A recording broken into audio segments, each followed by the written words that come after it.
हाय दोस्तों, शुरू करने से पहले चेतावनी, आगे स्पॉइलर है।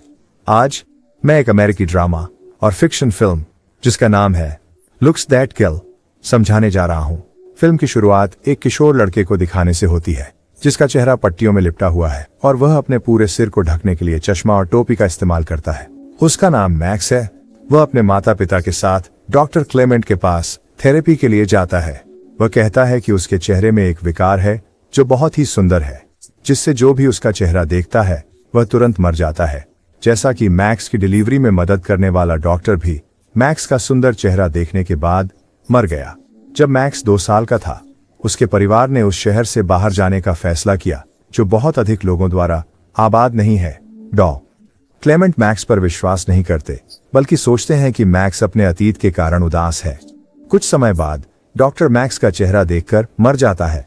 फिर पुलिस आती है और मैक्स के माता पिता से जानकारी मांगती है, ये बताते हुए कि डॉक्टर की मृत्यु का कारण दिल का दौरा था, लेकिन इसका कारण अभी भी उनके लिए अज्ञात है। आखिरकार पुलिस मैक्स और उसके माता पिता को घर जाने की अनुमति देती है। रात में उसके माता पिता मैक्स के इकलौते दोस्त डैनी को अपने घर पर साथ में रात का खाना खाने के लिए बुलाते हैं। खाने के दौरान उसके पिता डैनी से कहते हैं कि उसे बाहर ले जाए और अन्य दोस्तों को खोजे, लेकिन वह इनकार कर देता है क्योंकि वह फिर से अपने चेहरे से अन्य लोगों को मारना नहीं चाहता। इसके बाद मैक्स डैनी से अपने चेहरे पर ईंट मारने के लिए कहता है, लेकिन डैनी शुरू में मना कर देता है। एक बार मैक्स जानबूझकर डैनी का मोबाइल फोन गिरा देता है, जिससे वह गुस्सा हो जाता है, तो वह ईंट का उपयोग करके मैक्स के चेहरे पर मारता है। अगले दिन मैक्स और उसकी माँ अस्पताल जाते हैं ताकि उसकी नाक का इलाज किया जा सके, क्योंकि कल रात डैनी ने उसे मारा था। वहां वह एक औरत से मिलता है जो उसी उम्र की है जैसे वह, जिसका नाम एलेक्स है, जो भी कतार में इंतजार कर रही है। उनके पास एक दूसरे से परिचित होने का समय होता है जब वे अपनी अपनी बारी का इंतजार कर रहे होते हैं। जब वह घर पहुंचता है, डैनी अचानक से अपने घर लौटता है ताकि वह पिछली रात की अपनी हरकत के लिए माफी मांग सके। मैक्स को एक और महिला से मिलने के लिए, जिसे एरिका कहते हैं, एक रेस्टोरेंट में आमंत्रित करके। रेस्टोरेंट में एरिका पहले सोचती है कि वह डैनी के साथ डेट पर जा रही है, लेकिन वास्तव में वह उसे मैक्स के साथ मिलने के लिए तैयार करता है। डैनी के जाने के बाद एक बुरा आदमी क्रेग अप्रत्याशित रूप से उनकी डेट में बाधा डालता है। जैसे ही मैक्स गलती से उनके सामने अपना पेय गिरा देता है, क्रेग टेबल को मैक्स के चेहरे से पोंछता है जो पट्टियों से ढका हुआ है, जिससे एरिक उसे अकेला छोड़ देती है। अगली सुबह वह अपनी जान खत्म करने के लिए नदी में कूदने की योजना बनाता है, लेकिन एलेक्स उसे आत्महत्या करने से रोकने के लिए वहां से गुजरती है। उसके बाद वह उससे एक नर्सिंग होम जाने के लिए कहती है और वे वहां एक साथ समय बिताते हैं। घर लौटने के बाद मैक्स डैनी को एलेक्स के साथ अपने अनुभव के बारे में बताता है। अगले दिन वह फिर से पुल के पास एलेक्स का इंतजार करने का फैसला करता है। थोड़ी ही देर बाद वह वास्तव में वहां आती है और मैक्स उसे अपने घर पर साथ खेलने के लिए आमंत्रित करता है। वे एक दूसरे की बीमारियों के बारे में सच बताते हैं। मैक्स अपना चेहरे की असामान्यता बताते हुए शुरू करता है और एलेक्स उसे बताती है कि उसे एक दुर्लभ हृदय रोग है, जिससे उसे एंडोर्फिन से एलर्जी हो जाती है।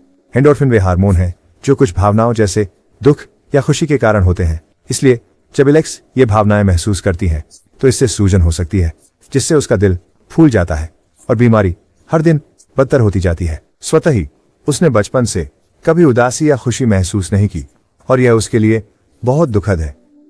बातचीत के बाद वे एक साथ सिनेमा जाने और नशे में धुत होने का फैसला करते हैं। वे मैक्स के कमरे में पहुंचते हैं और बहक जाते हैं, लगभग चूमने ही वाले होते हैं। हालांकि यह उनके माता पिता के आने से विफल हो जाता है। वे एक महिला, जिसे यसन कहते हैं, का परिचय देते हैं, जो एक विनिमय छात्रा है। वह कुछ दिनों के लिए उनके साथ रहेगी। एक दिन जब वे कैंपिंग पर जाते हैं, मैक्स एलेक्स को चूमता है, जिससे उसके एंडोर्फिन सक्रिय हो जाते हैं, जिससे उसके दिल में सूजन हो जाती है और उसे तुरंत अस्पताल ले जाया जाता है। सौभाग्य से उसे अभी भी बचाया जा सकता है। एक और दिन एलेक्स मैक्स को उसके एक दोस्त रोज से मिलने के लिए आमंत्रित करती है, जो अस्पताल में मरणासन्न है। लेकिन रोज के लिए दुखद भावना वास्तव में एलेक्स की स्थिति को और खराब कर देती है और एंडोर्फिन के कारण उसकी नाक से खून बहने लगता है। मैक्स, जो रोज को दर्द में नहीं देख सकता, जानबूझकर अपना पट्टी हटाता है ताकि वह अपने जानलेवा चेहरे से उसकी मौत को तेज कर सके। बाद में मैक्स उदास होता है क्योंकि एलेक्स अचानक उससे दूर चल देती है। यह पता चलता है कि वह उससे दूर रहती है क्योंकि उसकी बीमारी बिगड़ रही है। माफी के रूप में वह उसे एक पार्टी में बुलाती है। उस रात वह एक मास्क भी लाती है। पार्टी में खुश रहने के लिए, भले ही दूसरी ओर वे अपनी अपनी बीमारियों के कारण पीड़ित हैं। एलेक्स को अचानक पार्टी में फिर से नाक से खून बहने लगता है, लेकिन वह दिखावा करती है कि वह टॉयलेट जाना चाहती है। जब मैक्स अकेला होता है और डैनी और उसकी गर्लफ्रेंड उसके पास आते हैं तो क्रेग शरारती ढंग से मैक्स का मास्क उतार देता है, जिससे डैनी की गर्लफ्रेंड की मौत हो जाती है। जल्दी ही पुलिस उसे गिरफ्तार कर लेती है और चिकित्सक एलेक्स को अस्पताल ले जाते हैं। सौभाग्य से उसे केवल अस्थायी रूप से हिरासत में लिया गया और फिर से सबूतों की कमी के कारण घर जाने की अनुमति दी गई। वह तुरंत एलेक्स से मिलने जाता है, जो पहले से ही अस्पताल में थी। वहां वह अपनी स्थिति बताती है, जहां बचपन से ही डॉक्टरों ने अनुमान लगाया था कि वह 16 वर्ष की आयु तक जीवित रहेगी। लेकिन अजीब बात है कि आज 17 वर्ष की आयु में भी वह इस बीमारी से जीवित है, और यह उसके लिए एक चमत्कार है। वास्तव में मैक्स से मिलने से पहले वह कभी खुश नहीं रही थी, क्योंकि पहले से ही झांक था कि अगर वह खुश या दुखी होती है तो बीमारी फिर से शुरू हो जाती थी। सारी तकलीफ से गुजरते हुए वह दुखी होकर उससे अपने पट्टियां उतारने के लिए कहती है, ताकि वह बिना दर्द के तेजी से मर सके। इसके बजाय मैक्स उसे डांटने का फैसला करता है और उसे अकेला छोड़ देता है। अपने घर पर वह निराशा में फिर से अपनी चेहरे पर ईंट मारता है।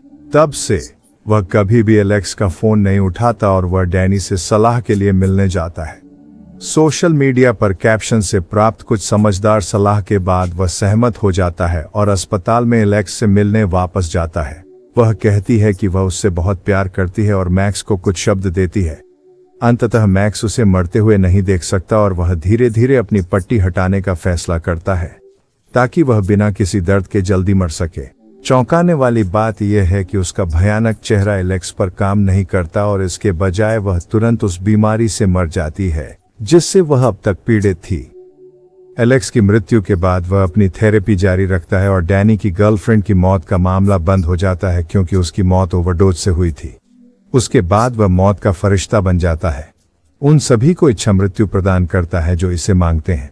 यह निष्कर्ष निकाला जा सकता है कि ये लोग मैक्स का घातक चेहरा देखने के कारण नहीं मरते, बल्कि प्रेम की सच्चाई और पूर्णता की कमी के कारण मरते हैं। देखने के लिए धन्यवाद।